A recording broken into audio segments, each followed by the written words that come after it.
আসসালামু আলাইকুম, welcome to মুনিয়াস kitchen. কেমন আছেন সবাই? আশা করি সবাই ভালো আছেন। আজকে আমি আরেকটা রেসিপি নিয়ে এসেছি আপনাদের কাছে।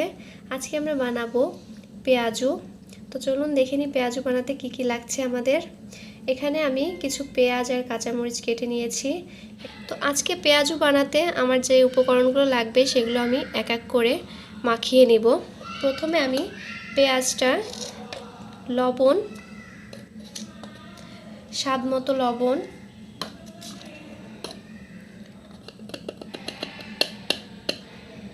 হলুদ, মরিচের গুঁড়া,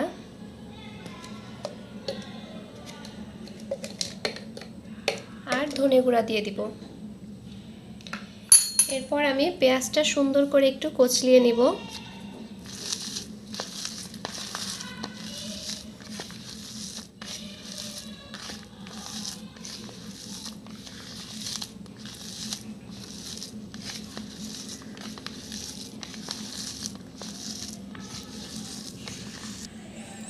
পেঁয়াজটা আমি লবণ হলুদ মশলাগুলো দিয়ে ভালো করে কচলে নিয়েছি। এবার আমি এতে 1 চামচ বেসন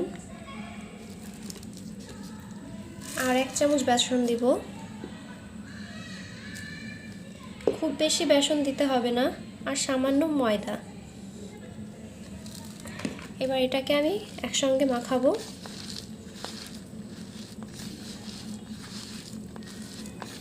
এখানে কোনো পানি অ্যাড করব না, যেহেতু আমি পেঁয়াজটা আগেই কষলে নিয়েছি। এখান থেকে পর্যাপ্ত একটা কষ বের হবে, যার জন্য এখানে আমাকে কোনো পানি দিতে হবে না। আর পানি দিলে এটা অনেক নরম হয়ে যাবে, নরম হলে পেঁয়াজটা মুচমুচে হবে না। সুন্দর করে এটা একটু মাখিয়ে নিব। মাখানোর সময় যদি মনে হয় যে আরেকটু বেসন লাগবে, তাহলে আমি সামান্য পরিমাণ বেসন দিব।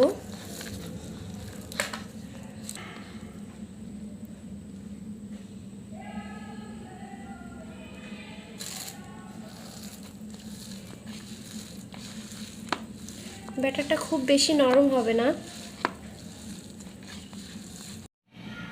এখানে আমি পেঁয়াজটা সুন্দর করে মাখিয়ে নিয়েছি। এবার সোজা ভাজতে চলে যাব। এবার আমি কড়াইয়ে আগে তেল দিয়ে দিব।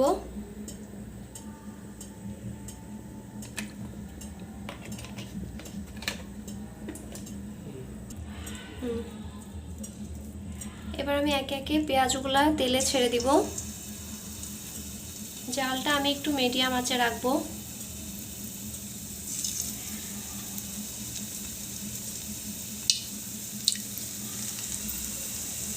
পেঁয়াজগুলো আমি খুব বেশি বড় করব না, ছোট ছোট আকারে দোকানের মতো দেখতে হবে।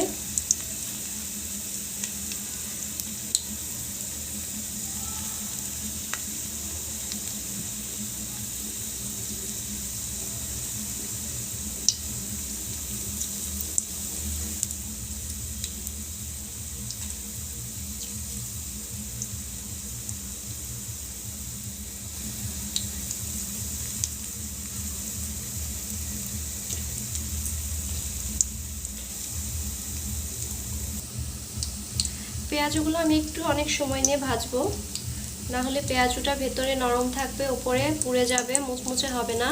একটু সময় নিয়ে ভাজতে হবে, তাহলে পেঁয়াজটা সুন্দর মুচমুচে হবে। ফিরে আসছি ভাজা শেষে। আমার পেঁয়াজগুলো ভাজা হয়ে গেছে, আমি একবারে নামিয়েই সবাইকে দেখাচ্ছি। দেখুন আমার পেঁয়াজগুলো দেখতে কতটা সুন্দর হয়েছে আর কতটা মুচমুচে হয়েছে। তো চাইলে আপনারা ওইভাবে বাসায় ট্রাই করবেন, বিকালের একটা শর্টকাট নাস্তা। যদি আমার এই রেসিপিটি আপনাদের ভালো লেগে থাকে, তাহলে আমার চ্যানেলটি অবশ্যই লাইক, কমেন্ট, শেয়ার এবং সাবস্ক্রাইব করবেন, এবং পরের ভিডিওগুলোর নোটিফিকেশন আগে পাওয়ার জন্য পাশে থাকা বেল আইকনটি প্রেস করবেন। ধন্যবাদ সবাইকে।